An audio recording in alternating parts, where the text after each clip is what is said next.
Antes de iniciarmos a nossa conversa, três notas.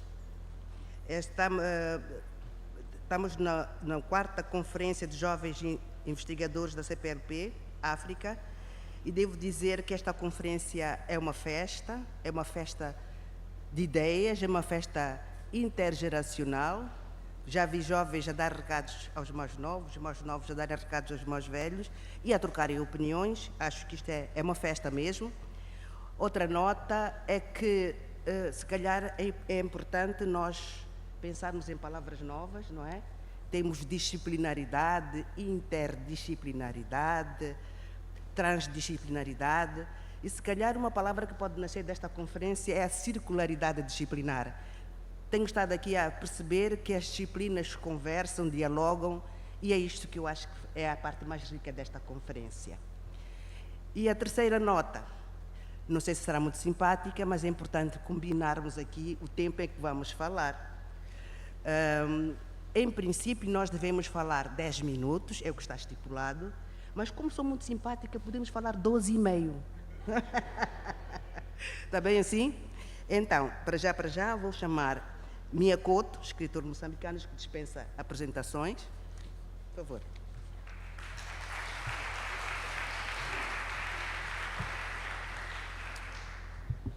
Bom dia a todos e a todas. Eu quero saudar a Cristina Abril, quero saudar o Vera Mário e com estas referências quero saudar todos que prepararam esta conferência.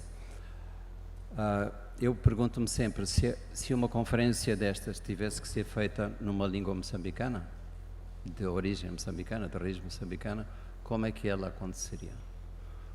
Ou se esta conferência tivesse que ser traduzida em simultâneo para Macua, ou para Xicena, ou para uma outra, por Sindau, como é que a coisa aconteceria? Porque parece-nos que sempre que estas palavras e esses conceitos são universais e estamos a falar de coisas que toda a gente entende da mesma maneira, mas não é verdade. Tenho um amigo que vocês conhecerão, alguns de vocês conhecem, que é o Mário Lúcio, que é um cantor cabo-verdiano, que disse uma coisa que me abalou, porque ele disse que nós africanos falamos sempre contra o eurocentrismo, mas provavelmente hoje os africanos são mais eurocêntricos do que os próprios europeus, isto é, revêem-se a si próprios, olham-se num espelho que foi construído fora da África com conceitos que são exteriores à África, o que não é um problema à partida, mas a coisa é como é que nós contribuímos para a construção desses conceitos. Às vezes pensa-se que um escritor trabalha com palavras, as palavras são as ferramentas do escritor, mas é quase o contrário. O escritor tem que se ver livre das palavras, ele tem que as interrogar, é como se fosse um alfaiate que fabrica uma espécie de um vestuário, não é? Não para que se veja a vestimenta, mas para que se veja a pessoa. E essa relação que se tem com aquilo que a gente diz e a maneira como que a gente trabalha não exatamente com palavras, mas com conceitos, que eu queria começar por abordar, e eu quero respeitar absolutamente os 12,5 minutos que me foram dados agora, porque me parece que é um momento de pensarmos isto que são os temas desta conferência: arte, cultura e investigação. Como é que na maior parte das 7.000 línguas do mundo se diz arte, se diz cultura, se diz investigação? Provavelmente seria uma provocação feliz se a gente perguntasse como é que se traduz nas línguas, e estou a falar de casos nossos, de línguas nossas, como é que se diz arte, como é que se diz cultura, na maior parte das nossas línguas, como é que isso se diz? Lembro-me do episódio que o presidente Chissano teve que apresentar em público o Ministro da Cultura e o tradutor ficou um pouco atrapalhado e traduziu: este é o Ministro das Brincadeiras. Era bom que fosse, porque se calhar era mais feliz termos a cultura como uma brincadeira, no sentido de brincar, de brincriar, de brincar com a vida. Isto quer dizer que estas essas línguas não são menores, não são carenciadas, não falta ali uma coisa. Tem outro modo de ver o mundo. Tem um modo de ver o mundo em que não há esta distinção clara, esta fronteira entre o que é a arte, o que é cultura, o que é natureza, o que são estes conceitos que tantas vezes usamos. E vale a pena aqui, se calhar, eu colocar uma ou duas coisas que me interrogo várias vezes. Falamos de comunidades locais, só para dar um exemplo. Tomei este exemplo da sessão anterior. Nós dizemos comunidades locais e parece que fica claro do que é que estamos a falar. Mas o que é que são exatamente comunidades locais? O que é que define uma comunidade local? Qual é a fronteira? Onde é que ela começa, onde ela acaba? Como é que ela se torna legítima para si própria? Eu quando vou, e dizemos isto, sobretudo da África, do sul do mundo. Quem vai viajar para a França ou para a Itália ou para a Alemanha não diz, fui lá e visitei as comunidades locais. O que é isso? O que é que são as comunidades locais na Europa? Não é? E o que é que são em África? Porque é que a gente imagina que sabemos o que é que elas são exatamente em África? Não sabemos, posso-vos dizer. Estamos a falar de uma coisa que é um conceito que diz tudo, mas não diz nada. A mesma coisa sobre a ancestralidade. Será que só há ancestralidade no contexto africano? Porquê que não falamos de ancestralidade quando falamos? Porquê que a Europa não tem a sua própria ancestralidade? Porquê que ela não está a ser tão perdida na Europa como está a ser perdida em África? Portanto, é preciso... Eu não sou contra, não estou a fazer uma coisa assim contra estas palavras. Sugiro apenas que se interroguem quando estes conceitos batem à nossa porta, interroguemos quem nos está a visitar, para que realmente esse conceito se torne nosso e tenha licença para entrar. O que é que eu posso dizer aqui?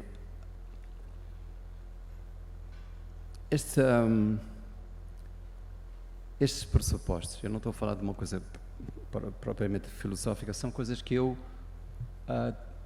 tenho que ver no meu cotidiano. Como biólogo, eu quando olho para uma coisa, quando chego a um lugar, eu tenho que perceber que se eu falar no discurso, que é o discurso comum, que é o discurso já saturado, mas que nós repetimos infinitamente, da defesa da biodiversidade, ou para aquelas comunidades, agora sou eu que estou a usar o termo comunidades, o que é que quer dizer biodiversidade?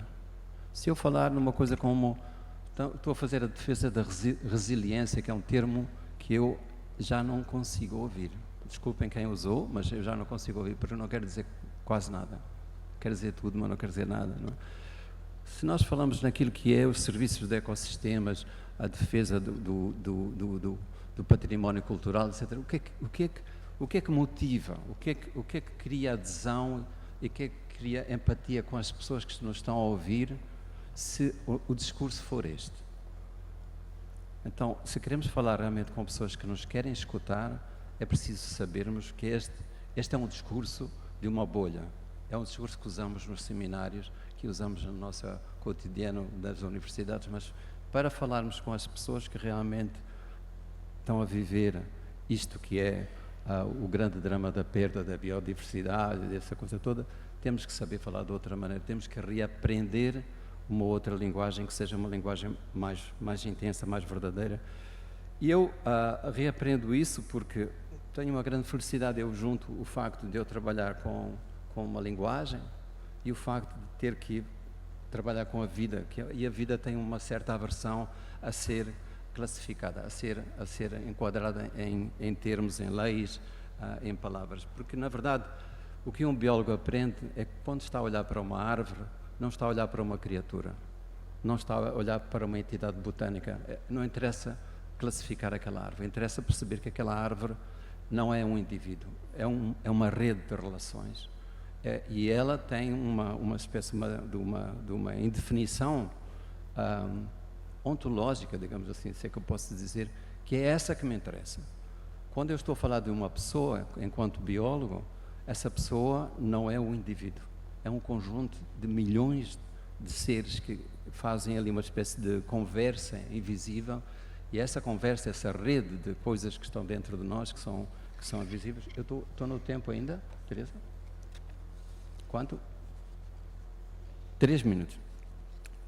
Então, o que eu queria dizer é que o artista, aquele que trabalha na arte, aquele que trabalha numa coisa que parece pouco científica, porque a gente tem a ideia de que o cientista tem que se afastar, tem que se distanciar, não pode ter esse envolvimento emocional com as coisas, é mentira. É preciso ter esse envolvimento crítico, porque a ciência tem um método, mas é preciso que eu perceba que eu posso ser uma árvore. E isto em Moçambique não é nada de extraordinário, porque a semana passada havia uma notícia de alguém que se transformou num elefante, mas como foi uma transformação incompleta, ficou só com a cabeça do elefante, então aquela metamorfose não produziu efeito. Então, se eu pensar que a árvore produz o seu próprio chão, é a árvore que produz o chão, não é o chão só que sustenta a árvore fabrica o seu próprio chão, a árvore fabrica a chuva, a árvore fabrica o ar que a envolve, não é? E se eu tiver esta ideia, que é uma ideia que me obriga a reaprender a maneira que a dimensão que eu tenho no mundo. Nós, aqui falou-se nesta conferência anterior, desta visão antropocêntrica de que nos coloca como centro, como topo, como alguém, como a espécie que vem administrar os recursos. Tudo isso tem que ser posto em causa todo o tempo. O que está em causa não são só regimes políticos, maneiras políticas de entender o mundo. O que está em causa é uma maneira de entendermos a nós próprios neste planeta em que vivemos. Só vou terminar citando um grande cientista que chama-se Niels Bohr, chamava-se. Foi ele que ganhou o prémio Nobel, era um dinamarquês que estudou o átomo e foi o primeiro a revelar os grandes segredos desta micro, quase invisível, organização das partículas. Quando lhe perguntaram, pode explicar o que é o átomo? E ele respondeu, disse, só há uma maneira, só há uma linguagem, é a poesia. Perguntem à poesia o que é um átomo. É isto que eu queria dizer. Obrigado.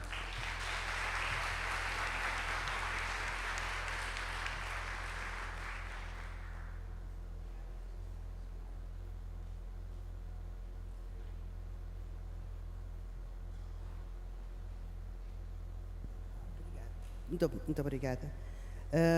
Depois desta lição entre a individualidade e a rede, né, e a continuidade, vamos pedir a Dani Ornelas para se dirigir ao pódio, se faz favor. O tempo é seu.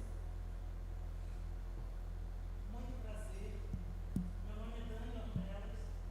Eu venho do Brasil em respeito a quem veio antes de mim, a todos e todas que vieram antes de mim. Eu tiro os meus sapatos para andar até onde eu estou pisando.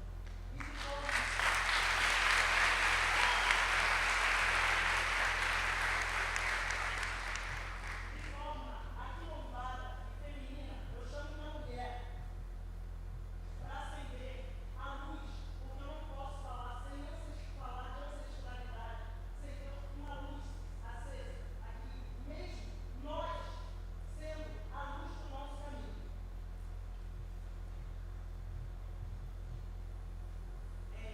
Como eu sou professora também, diretora, eu não estou usando o microfone, então se alguém não estiver me ouvindo, pode falar que eu passo a usar o microfone. Vocês conseguem me ouvir? Conseguem? Gratidão. Então, eu vou propor.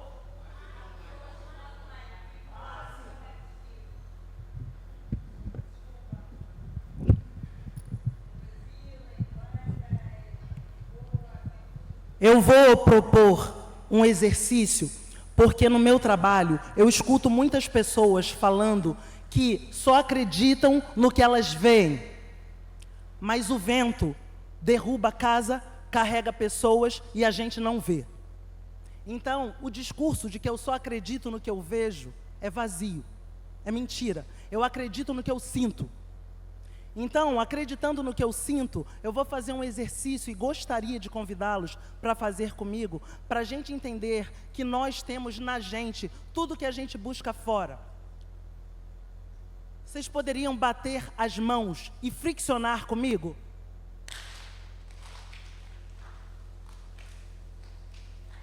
Vocês podem agora colocar nos olhos as mãos de vocês? Esse é o nosso fogo interno. Tem um fogo aqui que eu pedi para acender, mas a gente já tem o nosso fogo e a nossa luz. Quando a gente fala de falta de água no mundo, a gente lembra que o nosso corpo é composto de mais de 90% de água. Então, quando a gente engole a saliva, a gente tem a água, as nossas diversas águas.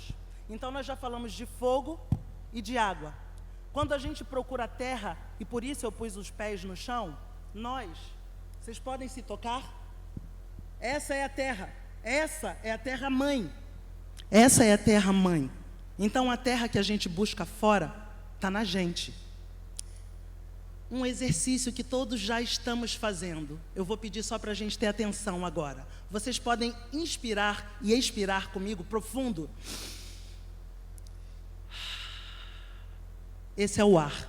Então, nós somos constituídos de fogo, água, ar e terra. Tudo que a gente busca fora está na gente. E eu escolho falar em português, porque o português que nos atravessou também nos une, também é ponte de conhecimento. Com todo respeito às diversidades das línguas. E eu caminho, viu, gente? Falando, faz parte do meu trabalho. Eu fiz uma fala de 10 minutos, mas eu já ganhei mais 2 minutos. Então, a cultura como tecnologia de memória, essa é a minha fala. Por isso, eu comecei pedindo para a gente acordar a nossa memória sobre a tecnologia que é viva na gente, nos nossos corpos. O português é a língua que nos atravessou, mas hoje eu escolho usar como ponte, como possibilidade de encontro. Eu venho de um território onde a memória nunca foi apenas lembrança. Nunca. Eu sou uma mulher preta, retinta, periférica do Rio de Janeiro. E eu precisei, para sobreviver, tornar a memória, a arte, a cultura e a educação como tecnologia de sobrevivência. Porque quando tentam apagar a nossa memória, a nossa lembrança vira um ato de criação. E criar é um ato de resistência. Criar possibilidades, quando o mundo entra em guerra tentando apagar a nossa memória, o nosso alimento, o nosso desejo de sobreviver. A nossa memória nos mantém vivas. E só realiza quem sonha. Por isso é muito importante sonhar. Hoje eu agradeço a cada uma que está aqui presente. Porque quando eu faço atividades no Rio de Janeiro, no Brasil, ou em Lisboa, na Colômbia, como eu já estive o ano passado, o que me possibilita ter pessoas me escutando é quando eu ligo para professores de universidade e peço: vocês poderiam fazer uma proposta para os alunos de vocês, que se eles comparecerem no nosso evento, na nossa atividade, isso vai ser discutido e pode virar nota. Então eu tenho lugares cheios, porque educação e cultura transformam o mundo. Foi a educação e a cultura que nos trouxe até aqui, principalmente quando a gente reverencia os mais velhos, porque antes das universidades, a manutenção da nossa memória, a manutenção do nosso fazer, sempre esteve na mão dos mais velhos, principalmente a mata-gestão. E é muito importante para mim dizer que eu venho de um país que mais mata mulheres no mundo. E foi um homem que disse para mim: você vai. E eu falei para ele: não posso, porque eu aceitei um filme para fazer e eu vou ter que pagar a produção. E ele perguntou para mim: quanto é? Eu falei para ele. Ele falou: me dá 10 minutos. Ele me ligou e falou: olha a sua conta. O dinheiro que você teria que pagar eu transferi para você agora. E você vai. E essa pessoa é o Lázaro Ramos.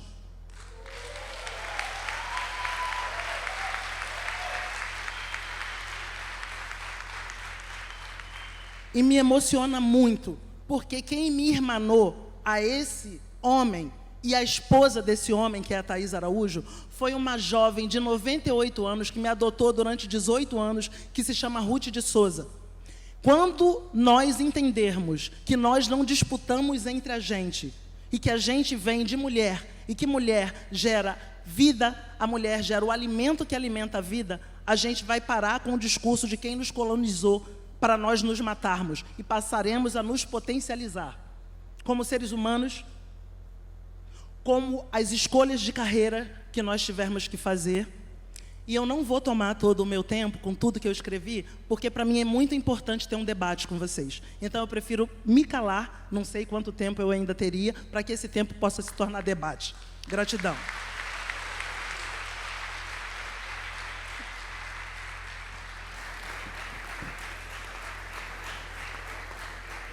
Dani, muito obrigada pela fala, muito obrigada pela disciplina e pelo carinho.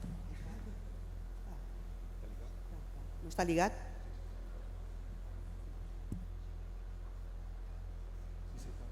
Tá. E pelo carinho, muito obrigada. Gostei muito da ideia da ligação com a terra, da descoberta da natureza em nós. Muito obrigada pela lição. Vamos então chamar a senhora Edelvina Matrula. Por favor, o pódio é seu.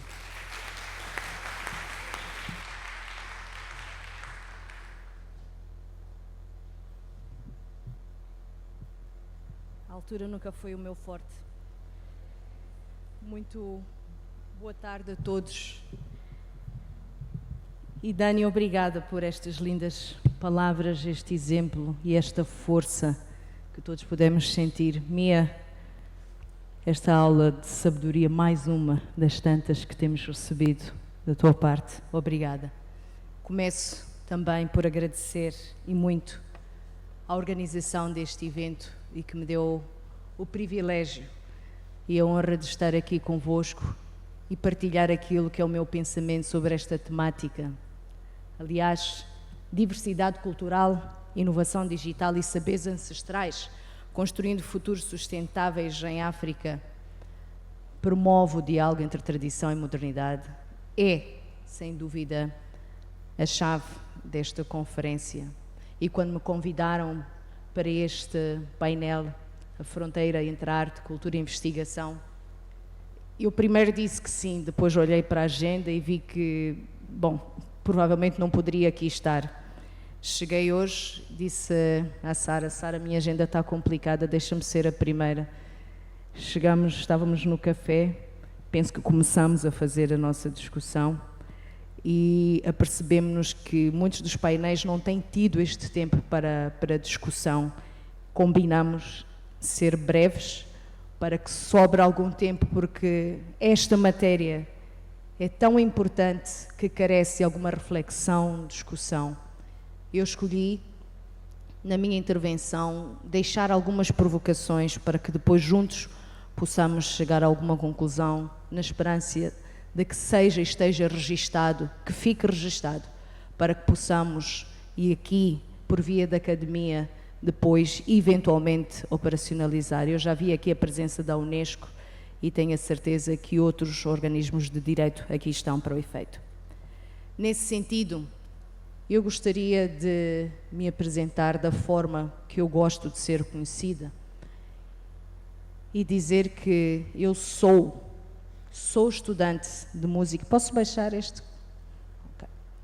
Eu sou estudante de música, sou estudante de música desde os 7 anos de idade, onde comecei na Escola Nacional de Música, licenciei-me em Música na Escola Superior de Música de Lisboa, na variante de instrumento, e fiz uma pós-graduação em performance na Suécia, na Malmö Academy of Music.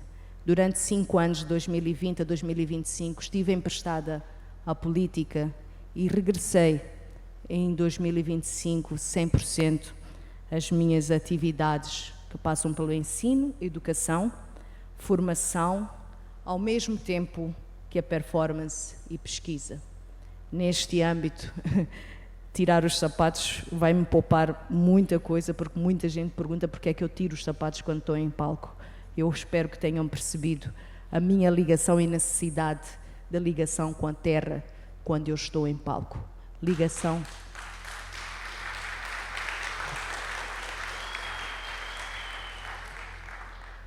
Considero que a partilha do meu percurso desde os 7 anos e desta forma muito objetiva é a materialização daquilo que hoje acredito e defendo, sendo este o meu mote de vida, e está sem dúvida muito relacionado com a temática desta conferência. Acredito que, como Moçambique ou como África, este berço da humanidade, não poderíamos ser tão ricos e tão importantes para a humanidade enquanto objeto de estudo e preservação. As suas etnias, a confluência de religiões, os vários patrimónios locais e reconhecidos pela Unesco, a gastronomia ou técnicas associadas ao artesanato ou a sua biodiversidade marinha, são alguns destes exemplos. Muito daquilo que nós hoje somos perdeu-se e perde-se, por incrível que pareça, até mesmo nos nossos próprios museus, por falta da dita preservação e priorização do legado que podemos deixar às gerações vindouras. Seria de considerar algumas perdas resultantes de processos de recuperar algum património em museus ocidentais que exigem, aliás, de nós um aturado trabalho de investigação para sua inventarização e partilha. Por motivos metodológicos, eu preferia atender à cultura viva, o nosso denominado património cultural imaterial. Aqui remete-se naturalmente à grande necessidade de investigação ou, quiçá, traduzi-la no investimento, a formação cultural e ou artística. Para que nós tenhamos esta preservação, fez parte da nossa discussão lá fora, para que nós possamos, de forma cabal, preservar, recolher ou acolher o dito património que foi, de forma legal ou ilegal, retirada dos nossos países, cabe-nos a nós ter capacidade para receber este património, receber este conhecimento e ter capacidade para continuar a preservá-lo. Ao envergar pelo caminho de investigação, torna-se útil esclarecer alguns conceitos que, à luz da diversidade, merece a nossa atenção. Segundo a Unesco, o património cultural imaterial compreenderia as tradições e expressões orais, incluindo a língua como vetor do património cultural imaterial, as artes de espetáculo, as práticas sociais, rituais e acontecimentos festivos, os conhecimentos e práticas que dizem respeito à natureza e ao universo, os saberes fazer ligados ao artesanato. Para além deste elenco de expressões culturais, a definição do Unesco sublinha muitos outros aspectos.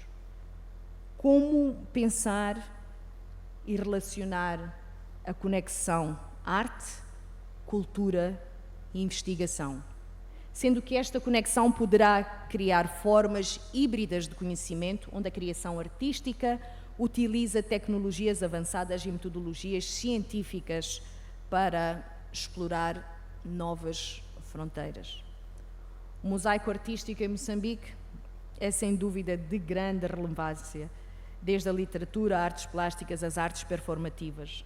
Em termos de investigação em artes e cultura, são conhecidas várias instituições de ensino superior que se dedicam às mais diversas expressões. Eu falo, no nosso caso, do Instituto Superior de Artes e Cultura, da Universidade Pedagógica e ainda da Escola de Comunicação e Artes. Estou convicta da grande necessidade de articulação destas mesmas instituições e que a mesma reside na sua capacidade de mediar os vários níveis de saber. Eu estou aqui a tentar trazer o grande enfoque para a importância da academia no âmbito do desenvolvimento desta temática, ou seja, da arte e da nossa cultura. Desde o primário, o foco nas escolas, o secundário e o médio, o foco que estas instituições de nível superior deveriam ter ou deveriam articular. Aqui, infelizmente, deparamos-nos com um problema, pois criamos instituições de ensino superior de arte sem que tivéssemos o ensino médio. Esta gap, na minha opinião, afeta negativamente a inclusão de saberes ancestrais, na medida que, durante a formação dos jovens nos secundários, os conteúdos artísticos desaparecem do currículo. Penso que, no nosso caso, com a Lei do Ensino Técnico Profissional, a sua aprovação, já grandes passos foram dados, carece-nos agora implementar este instrumento de modo a formalização do ensino médio nas artes e cultura. Como disse antes, ao propor relacionar a arte, cultura e investigação, quis questionar mais do que responder como se articula com o tema desta conferência. O primeiro aspecto reside na forma em que pensamento, arte e cultura enquanto ciência. Apesar de relevante, o conhecimento sobre a arte e cultura é hegemónico. Ela oferece múltiplas interpretações.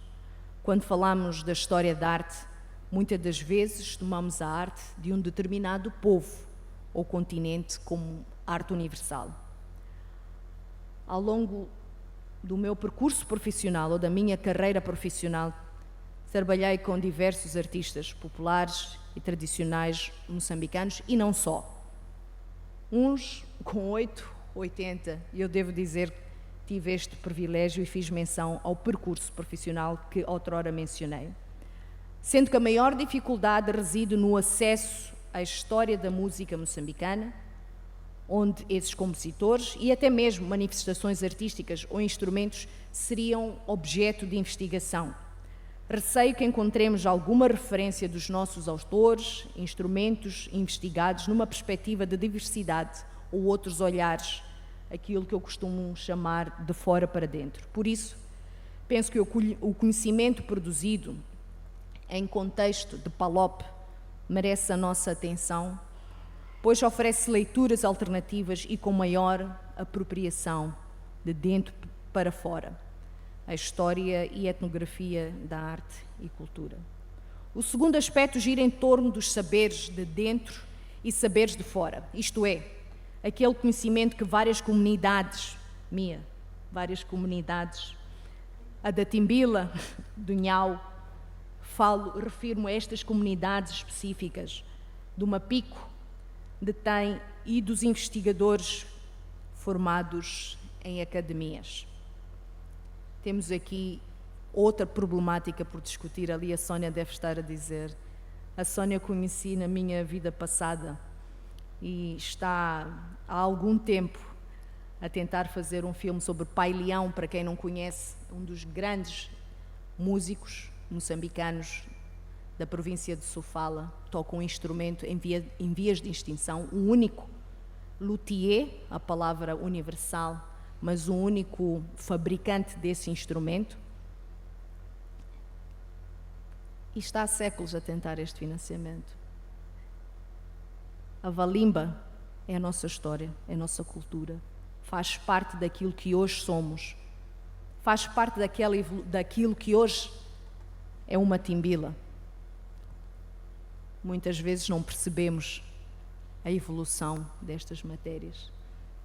Daí a importância da academia, da investigação e dos investigadores.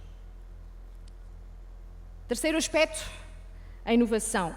É um desafio quando se fala de arte e de investigação, pois a criatividade de novos paradigmas, serviços ou produtos permitem criar público de mais educação. Hoje verificamos a inteligência artificial como tem sido parte destes processos de criação cultural e investigação. O seu uso levanta algumas questões de direitos autorais e que tenho a certeza que não vai ser hoje e aqui que vamos discutir esta matéria, mas como disse, fica aqui em jeito de provocação. Eu tenho a certeza que os estudantes aqui presentes vão poder desenvolver, discutir e contribuir para que cheguemos a conclusões. Quarto aspecto, e não menos importante, a arte e cultura têm potencial para gerar rendimentos para os seus praticantes. As receitas das artes e cultura continuam a apresentar grandes desafios para todos os países, acredito eu, da CPLP, segundo a experiência que tenho, e devido à sua informalidade. Não tenho dúvidas da necessidade de criação de mecanismos específicos para olharmos para a arte de forma geral, como forma de rendimento. Ainda tenho tempo? Eu pensava que ia falar pouco, confesso, pensava. Mas já vou concluir, posso? Em jeito de conclusão, permitam-me então, entre a abordagem científica e as artes, poderá ser transformadora no processo criativo, tendo em conta que a cultura está em volta da identidade de um povo e que deve ser preservada.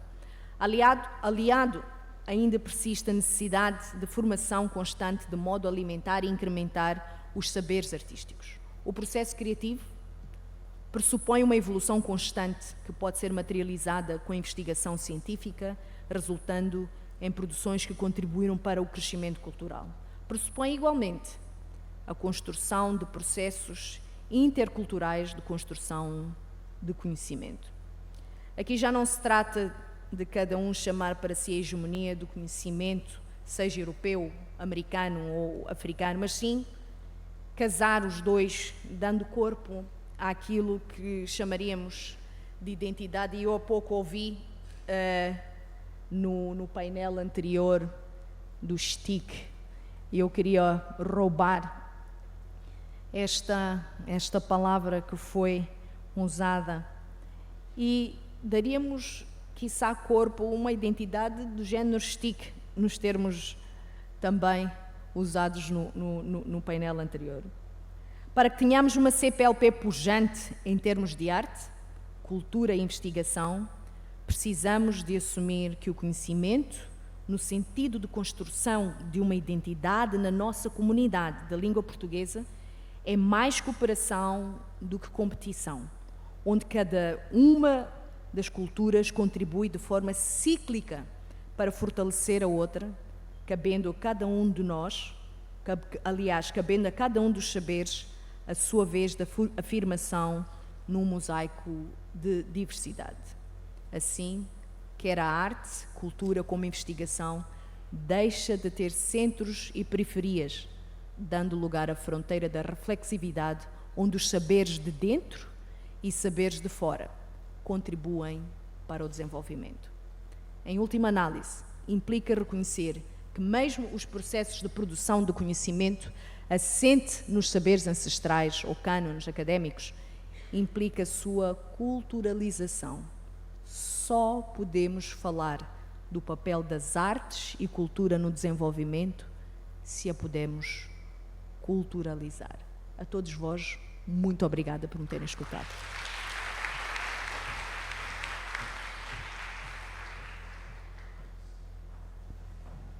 Muito obrigada, Etelvina, pela lição, por nos ter puxado a mente para ver, pôr a cultura numa placa giratória e permitir ver toda a trajetória da performance ao mercado, passando pela investigação e pelo incentivo exatamente para introduzir cultura no ensino médio, que é a lacuna que nós temos e sentimos. Muito obrigada por essa referência.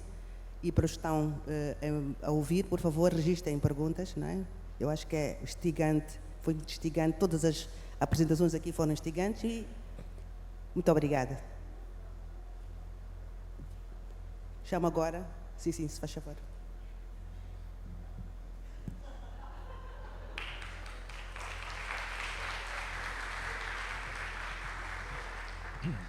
Bom dia, boa tarde a todas, a todos. Eu estou um pouco preocupado como modestíssimo professor de literatura num painel como este, por tudo que está a trazer de tão bom para a nossa reflexão. Estou a notar que a vela da Dani apaga e acende, não sei se está tudo bem. A vela apaga e acende, não sei se significa alguma coisa que poderia ser um pouco preocupante. Mas, não, pode deixar, não. Vocês não conseguem ouvir. Pronto. Agora melhoraram uma pergunta sobre a vela, mas eu vou, antes de tudo, agradecer muito a organização deste evento, jovens investigadores, realmente uma experiência extraordinária, agradeço toda a organização, Cristina, Máximo, Chiara, que são nomes coletivos e, portanto, agradeço realmente a todos. Eu tinha preparado um comentário ao segundo terceto de um soneto camoniano, recentemente descoberto, mas vou desistir. Não é verdade, não se assustem. E vou tentar, pelo contrário, falar um pouco de um tema que foi tocado, mas queria, desde logo, notar como o tema de hoje um pouco foi deslocado já pela mesa, porque nós tivemos essa ideia do chão que vem da árvore, que foi minha que trouxe, Dani que trouxe o corpo que vem do chão, né? E a Eldevina justamente o saber que vem do chão. E eu acho que isso acaba por ser uma questão que conjuga um comum que podemos pensar. Mais modestamente, e tentando controlar o tempo também pelo texto, o desafio é grande, porque falar em fronteiras, em tempos, fronteiras entre arte, cultura e investigação, em tempos de confins, é muito complicado, porque já em si cria um equívoco. Mas vou um pouco colocar a minha discussão no que hoje Elísio colocou sobre o tema da dependência epistemológica e com o seu oposto, ou seja, a soberania epistemológica. E como podemos pensar nisto, nesse xadrez complexo destas três áreas? É um desafio que se presta, eu creio, a uma leitura tangencial, onde se tocam esses três campos, arte, cultura e investigação, ou uma outra leitura, talvez seja possível, que procure um todo sem partes. Uma possível denominador comum dos três campos é o pensamento e a produção do novo, a inovação e a tradição desses encontros ligada a jovens investigadores e à inovação que se vincula a este momento. Para pensar a inovação, volto sempre às ideias velhas, mas ao meu ver ainda atuais, de um velho economista austríaco do começo do século XX, Joseph Schumpeter, de acordo com o qual, o livro é Teoria do Desenvolvimento Econômico, 1911, muito velho. A inovação não é um processo transcendental, à espera da inspiração ou efeito da musa, mas é algo que tem base fortemente materiais. Eu acho que nós tivemos uma experiência disto hoje nas falas que ouvimos. A definição de Schumpeter de inovação é interessante, é uma polissemia de materiais. Polissemia de elementos. Não é a invenção do nada, não é? De algo de novo, mas o novo surge de novas combinações, de ressignificações de materiais e objetos conhecidos que já desde sempre existiram e existem. O novo decorre da capacidade de encontrar outros significados de palavras e relações cuja direção de sentido muda e se torna outra.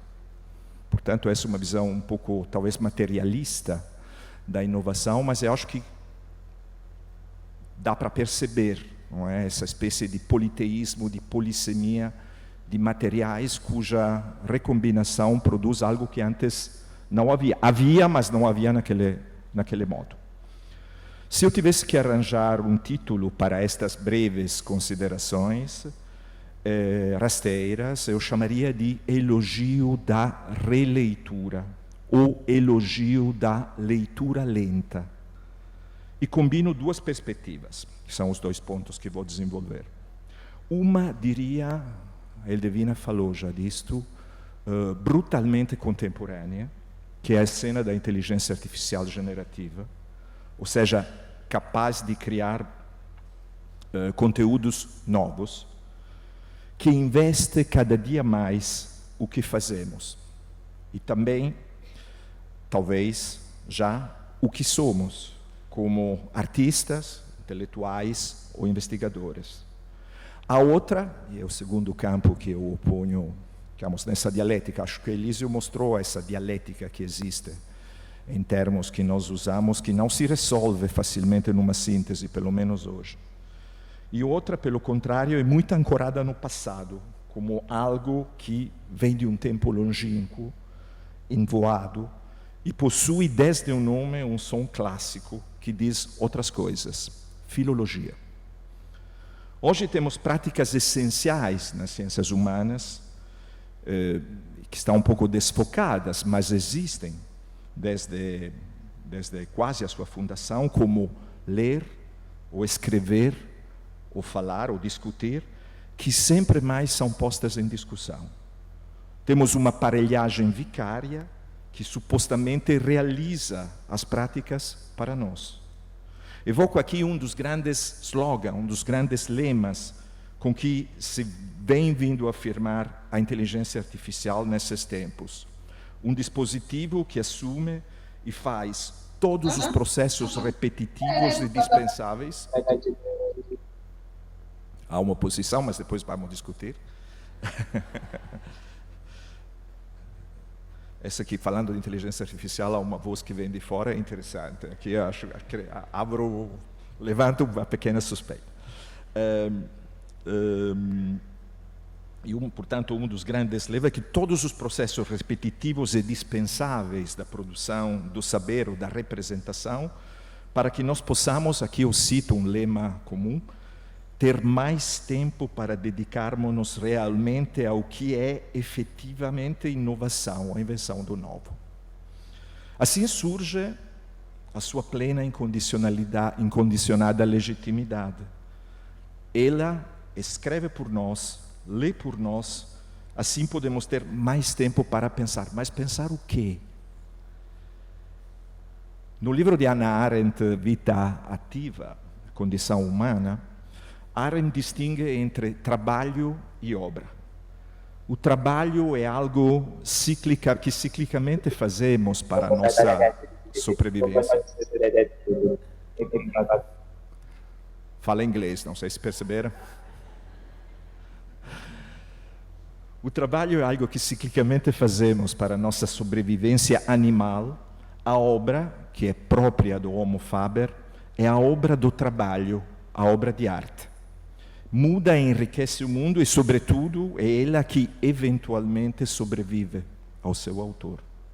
A confusão entre essas duas esferas, entre trabalho e obra, é aquela que a inteligência artificial alimenta. Subtrai na aparência o trabalho, mas assim subtrai também a obra, levando a confundir numa ambiguidade interesseira as duas coisas. A promessa de ter menos trabalho corresponde, na verdade, a uma perda da obra. É mais uma subtração em nome de uma troca, de um aligeiramento aparente que reduz a nossa autoria, que torna a nossa obra, na verdade, algo de só parcial e não inteiramente nosso. Já no passado, a difusão da internet produziu algo de próximos. Ainda assim, a internet sempre ficou uma ferramenta que podia extrapolar o seu perímetro e tornar-se a apropriação do trabalho de outros, mas onde a sua função instrumental, de qualquer modo, ficava evidente e não controvertível. Aqui, a inteligência artificial, a fronteira entre ferramenta e autoria contraiu-se e quase se apagou.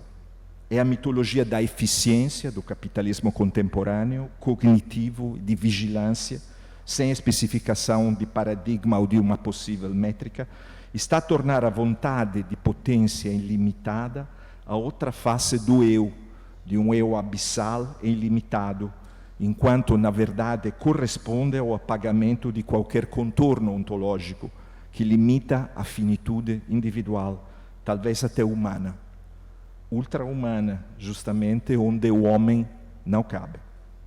A inteligência artificial representa a fase extrema de uma disciplina necessária ao funcionamento de um sistema e que se configura como um simulacro de liberdade, um aparente máximo acesso aberto, mas que, pelo contrário, representa o rosto brutal de uma sujeição, uma brusca redução do espaço e movimento. Sobretudo, é um surrogado de relação, quando, e quem é professor sabe bem esse aspecto, ensinar e aprender é, sobretudo, uma relação, e é o fundamento, essa relação, da prática, do ensino e da aprendizagem. Não é um acaso que a inteligência artificial dispense percursos formais de educação, ou seja, não considere necessários percursos formais de educação, assumindo a exclusividade de todas as formações necessárias, pensando que o catálogo, inclusive o mais amplo de noções, possa suprir qualquer projeto educacional. A taxa maior de tecnologia para a experiência mais ampla de isolamento e solidão. Não só, mas a inteligência artificial, sobretudo quando interrogada num sentido opinativo, reproduz as relações de força assimétrica de um mundo injusto, dividido por classes, por regiões, norte e sul, hierarquias e desníveis. Será essa uma visão apocalíptica? No fundo, a tecnologia, responde-se sempre, é o seu uso. E também a posição aqui expressa parece reproduzir o que se chamou um tempo ludismo, ou seja, quando os primeiros operários queimavam as máquinas a vapor do começo da Revolução Industrial. Mas a velocidade que a inteligência artificial proporciona será útil para gerar relações inovadoras entre arte, cultura e investigação? Ou serão esses três âmbitos ameaçados na sua capacidade de criar originalidade, conhecimento e obra? Aqui surge, e é o terceiro e último ponto desta apresentação, o elogio da releitura, ou seja, de uma leitura pelo menos dupla, uma leitura lenta e pausada. Este tipo de leitura remete para uma prática aparentemente disciplinar, mas que creio que na conjuntura atual projeta, na verdade, de modo mais extenso e relevante. Trata-se da filologia. O papel da filologia, de fato, no essencial, é aquele de uma crítica compósita de um texto que serve, por um lado, para reconstruir a sua história, por uma exegese das fontes, por outro lado, tentar fixar, através de técnicas experimentadas, o sentido efetivo da intenção do autor. A filologia que decorre da tentativa de encontrar nas Sagradas Escrituras a voz de Deus. Conjuga a filologia variadas disciplinas e caracteriza-se como uma metodologia. A fronteira que eu proponho hoje, esta que une os nossos três campos, é uma abordagem filológica no sentido próprio e figurado. São dois, na verdade, os sentidos com que penso esta philological turn, poderíamos dizer. Talvez permita essa proposta manter um controle da autoria e não seu apagamento à mercê de outras autorias e de outros poderes. Um retorno à filologia ou a um trabalho mais reflexivo e pausado sobre o texto, portanto, uma educação reflexiva que não exclui as novas tecnologias, mas as inscreve num espaço metodológico e na qualidade principal do filólogo, que já ouvimos nesse dia de colóquio, que é a ética da restituição, de um sentido perdido que se tenta resgatar e devolver. Eu trago dois exemplos que pulo por uma questão de tempo, já indo para as conclusões. Uma é do pensador que mais aproximou a filologia à política, um pensador italiano que ficou por uma década em cárcere, Antonio Gramsci, que fala justamente de uma filologia vivente como modo de interpretar a sociedade a partir das metodologias filológicas. E um outro é Edward Said, que a partir da lição de Gramsci justamente pensa numa ética filológica para combinar língua, filologia e política. Então, para concluir, o tema inicial, os desafios da inteligência artificial, põem na atualização das fronteiras em jogo neste painel. O que talvez valha a pena dizer é que não se deve deixar que a inteligência artificial seja um meio sem fins, mas seja só um meio, e que os fins da arte, da cultura, da investigação sejam predominantemente graças a uma capacidade de exegese, de interpretação das fontes, de responsabilidade da autoria e da recusa de ser objeto de meios incógnitos, permanecendo, pelo contrário, autores da nossa obra. Autor, etimologicamente, vem do latim, de um verbo que é augere, cujo particípio é auctus, e significa aumentar do nada, fazer crescer, e aqui voltamos ao chão, e o fundar. Como um todo, fazer e agir, ou seja, não assistir ao fazer e agir dos outros, inovar, justamente. Com a inteligência artificial é preciso não esquecer os significados originais das palavras, e a filologia ajuda bastante a manter esse propósito, para lermos e relermos, sempre lentamente, com o justo tempo. Muito obrigado.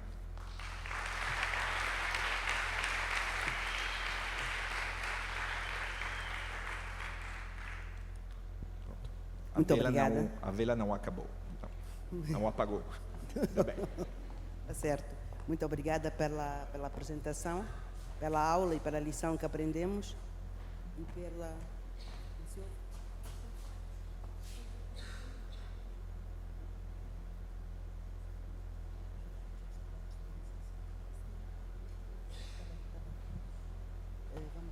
Obrigada.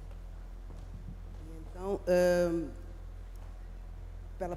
obrigada pela apresentação, que me forçou a pensar na palavra inovação e novo e na minha condição de sujeito entre o que é novo, o que eu vou buscar, entre a inteligência artificial e a filologia, entre o clássico e o absolutamente novo. Obrigada por esta possibilidade, por esta reflexão que nos obriga a fazer. Bom, é verdade que não temos tempo para debate, mas é uma coisa que a academia faz, que é pensar, registar, podemos fazer algumas perguntas, registramos as perguntas, até porque as perguntas não são para ter resposta imediata, mas para nos fazer pensar em melhorar os nossos trabalhos e as nossas reflexões. A conferência não é só esta sala, a conferência também é ao lado da refeição, onde trocamos e nos apertamos as mãos, mas nada nos impede de colocar uma ou duas ou três perguntas e depois continuarmos a conversa lá fora. E é uma forma de nós honrarmos o espaço em que estamos e, se calhar, sublinhar a palavra conferência e convívio académico. Pode ser? Pode ser. Muito obrigada. Pergunta.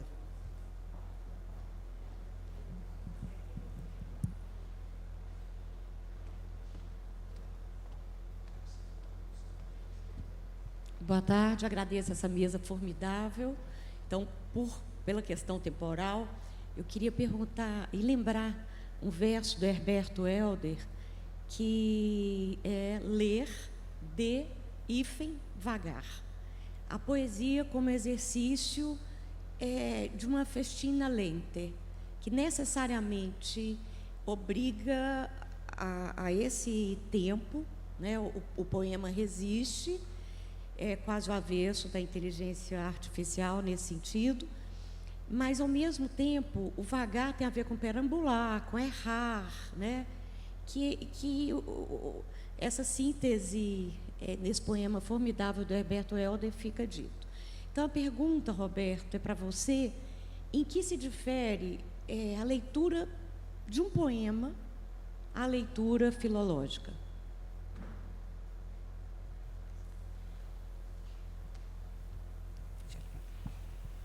Muito boa tarde. Começo saudando a belíssima apresentação do painel. Bom, eu gostava de começar parafraseando o nosso escritor moçambicano, Meia Couto, quando ele diz: e se essas palestras fossem em nossas línguas nacionais? Por que eu trago essa vertente? Eu sou artista também, sou poeta. Sempre que eu declamo as minhas poesias, deixo-as nas redes sociais, porém sinto que não chego a todos os cantos do Moçambique. E depois me vem uma questão. Eu faço uma análise comparativa com a África do Sul. A África do Sul tem 11 línguas nacionais e nós só adotamos o português como nossa língua oficial. Aliás, a África do Sul tem 11 línguas oficiais.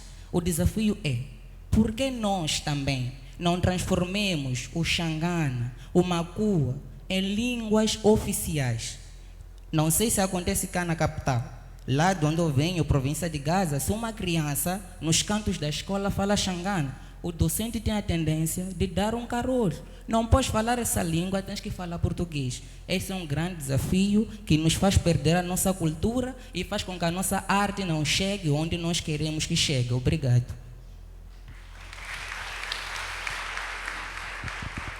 Alô, boa tarde a todos e a todas. Meu nome é Cândida Movalho, eu sou psicóloga e ativista social. Meu Deus, esse painel só faltou José Maquiavelli para chorar aqui. Mas são pessoas que eu admiro bastante e as minhas perguntas vão ser direcionadas e muito pessoais, começando com o nosso pai grande, nosso renomado escritor, Papá Mia Couto. Bem, eu também sou escritora. Tenho uma coluna no Jornal Notícias que sai todas as sextas-feiras, chamada Reflexões da Movalinda, onde eu debruço sobre saúde mental, debruço sobre sociedade, questões que eu vejo. E sou a mais nova colunista do Jornal Notícias, que é o jornal mais popular daqui de Maputo, de Moçambique, diga-se de passagem. E eu me inspiro muito no Mia Couto, a minha coluna é semanal, e então cada semana eu tenho um tema diferente. E Mia Couto escreve como ogro. Ele todo ano lança um livro novo. Eu quero saber qual é o segredo, qual é a tua fonte de inspiração. Escreve na casa de banho, faz audiolivro, grava. Por favor, me explica um pouco, porque Mia Couto é biólogo. Ele é ativo, ele exerce a biologia. E, meu Deus, como ele consegue ter tempo para escrever a cada ano, estar a lançar trilogias e trilogias? Eu não consigo acompanhar os lançamentos de Mia Couto. Há livros que ele lançou ano passado que eu ainda não li, não tem como, porque esse ano também virá outro. Então, por favor, diga o segredo, eu quero saber. E ele é pai, ele tem esposa. De me contar qual é o segredo. Obrigada. Para a mamãe Delvina Materula, eu no meu exercício de psicóloga, eu trabalho numa escola privada e eu faço muito processo de orientação vocacional e profissional. E tenho muitos alunos que eles têm, inclusive os testes psicotécnicos revelam ter muita queda para as artes. Porém, um grande empecilho desses alunos, coitados, são os seus pais encarregados de educação, que diabolizam a arte, dizem não, na minha casa não quero um músico, você tem que fazer engenharia, tem que fazer direito, tem que fazer medicina, e são talentos que são a ser amortecidos, são jovens muito talentosos, produzem, cantam, mas são ofuscados pela própria família. E quando esteve a dizer há pouco que está na escola desde os 7 anos, 5 anos de idade, e até cursou licenciatura em música, gostaria de saber, a tua família é de onde? É moçambicana mesmo? Te estimularam a fazer música mesmo? E que conselho dá a talvez alguns pais encarregados de educação, que são alguns jovens, para que possam migrar? E parabéns pelo projeto Chiquice, tenho sobrinhos e conhecidos que estão lá e nós conseguimos ver a evolução. É uma plataforma muito boa e no sábado estarei a acompanhar no espetáculo do nosso saudoso Nelson Tivani, espero que vai ser uma coisa bonita. E para os nossos convidados, obrigada pela oração, amei estar descalça. Estou de tirar foto consigo mais logo e beijo, beijo. Só mais uma pergunta. Se houver, só mais uma. Boa tarde. Então, eu sou Milton Gentil, sou psicólogo, psicanalista e também sou artista. Sou poeta, escritor e publico no jornal, assim como a Cândida Movalho. Então, eu tenho uma pequena reflexão para fazer. Daqui a pouco estaremos em maio e em maio teremos o Dia de África. E sempre no Dia de África o meu primo procura vestir roupas africanas para ir à escola, porque é Dia de África, faz sentido. E eu me pergunto, se ele é africano e tem que se vestir de africano para o Dia de África, nós os africanos nos vestimos do que mesmo?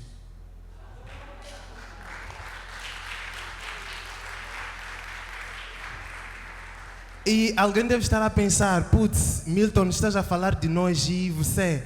A questão é que onde eu compro roupa, que é na Baixa da cidade, não tem uma loja que vende roupa africana.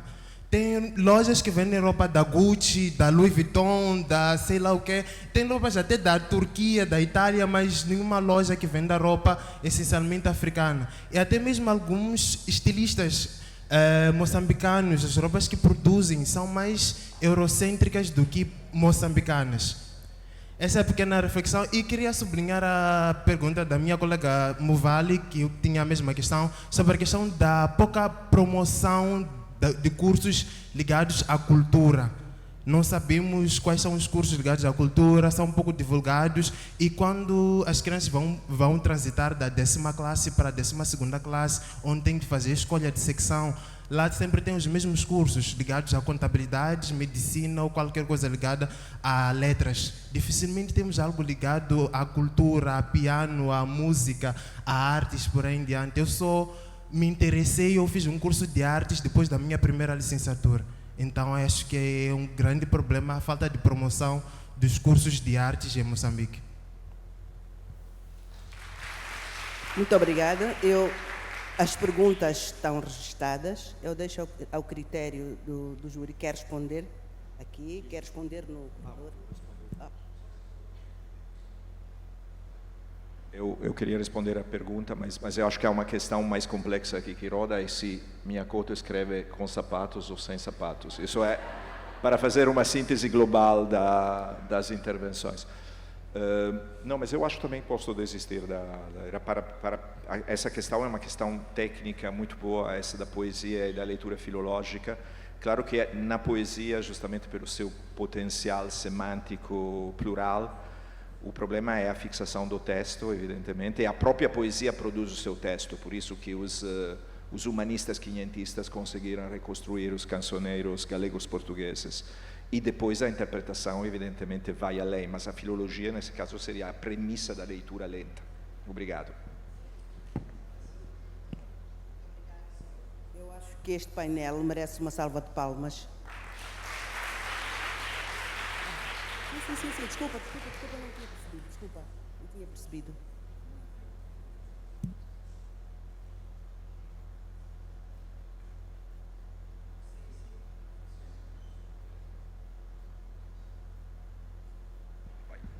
Eu vou ser breve, mas só fazendo uma parte sobre, eu não sei o seu nome. Milton. O Milton acabou de... Milton Gentili acabou de fazer uma fala que para mim é muito importante, quando ele fala sobre o vestir. Porque o vestir é muito além disso aqui. O vestir é o que vem para cá, é o que vem para cá, é o que vem para cá, o que vem para cá. Isso nos fortalece. Então, quando o Milton fala que no entorno dele tem roupas de marcas que não nos representam, mudanças simples fazem uma diferença muito grande. As roupas que eu visto, quando eu preciso fotografar e eu recebo apoio de alguma marca grande, eu uso. Mas eu me orgulho mais quando eu posso vestir uma roupa feita por uma estilista preta. E quando alguém me pergunta de quem é, eu falo de quem é a roupa. Eu fortaleço a ela e a mim. No meu 2º grau, eu não tinha dinheiro para comer em restaurantes. Eu levava marmita. A marmita era feita um alimento que eu fazia com a minha mãe. Hoje, o meu filho na escola, as crianças têm comida. Nem sempre comida é alimento. Então, a gente precisa ter coerência entre falar, pensar e agir. Vem no que a gente veste, no que a gente escuta, em como a gente se acolhe. Gratidão.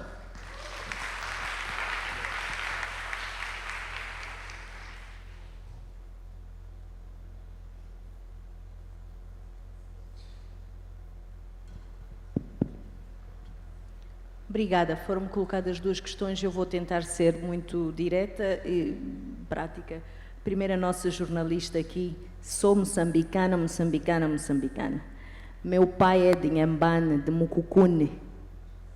Mucucune, ao pé entre Inhambane, cidade e Praia do Tofo. É uma pequena comunidade que está lá, e a minha mãe é de Tete, embora todos aqui. Agora, não foi fácil, não foi fácil. Eu confesso que eu fui para a música simplesmente para não ficar em casa sem fazer nada. Não foi porque queriam que eu fosse profissional das artes. O bicho pegou em mim e aí já foi complicado. Meu pai sempre, como todos os pais, quis que eu fosse, na altura era médica ou advogado. Eu tinha estas 2 opções, mas felizmente tive muito apoio da minha mãe e continuei a seguir os meus estudos, tendo-me destacado muito cedo nesta área, formei-me. Eu compreendo muitos pais que têm este posicionamento. Há um trabalho que tem que ser muito bem feito a nível de sociedade, e quando eu comecei por me apresentar, foi porque acho que também sou exemplo de que é possível ser quem sou, fazer o que faço e viver da arte, viver, no caso, da música e ter chegado onde eu cheguei a nível profissional. A segunda questão que foi colocada com relação à falta de promoção e informação sobre os cursos.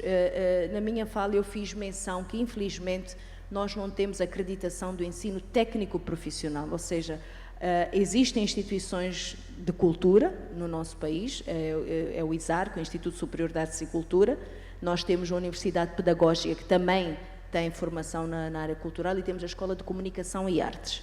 É verdade, sim, mas o que eu mencionei é que nós temos uma grande gap. Por exemplo, quem quer estudar música a nível superior tem que começar a nível superior, não tem um diploma de música do ensino médio. Por exemplo, pensemos na dança. A dança é uma arte que requer treinamento desde os 7 anos de idade, ou ainda menos, porque é formação do corpo, do músculo. Então eu não posso começar um curso superior com 18, 20 anos, 19 anos, quando eu não tenho formação anterior a isto. O que nós precisamos fazer, porque existem estas formações de forma informal, é formalizar para que nós não estejamos nesta pequena ilha e que um aluno que termine a sua formação no ensino técnico profissional, por exemplo, em Maputo, possa conseguir, em pé de igualdade, entrar em qualquer instituição de formação dentro ou fora do país. Então, eu penso que existe a formação, e aqui a nossa jornalista mencionou, inclusive a instituição, por mim fundada, onde ensinamos, mas, infelizmente, não podemos ainda dar um diploma, porque este diploma ainda não existe, não está acreditado, mas eu posso deixar também claro, com algum conhecimento da causa, que na área da música eu sei que está-se a trabalhar muito neste aspecto, mas as coisas têm que começar de baixo para cima e não de cima para baixo. E foi aquilo que eu tentei defender. Muito obrigada. Obrigada. Bom, não sei se Mia Couto quererá dizer se escreve descalço ou não. Bom, a resposta já está na pergunta, é um segredo. Mas eu quero aproveitar para dizer uma coisa que eu acho que tenho que dizer aqui. Quero saudar a presença do Elísio Macamo. O Elísio Macamo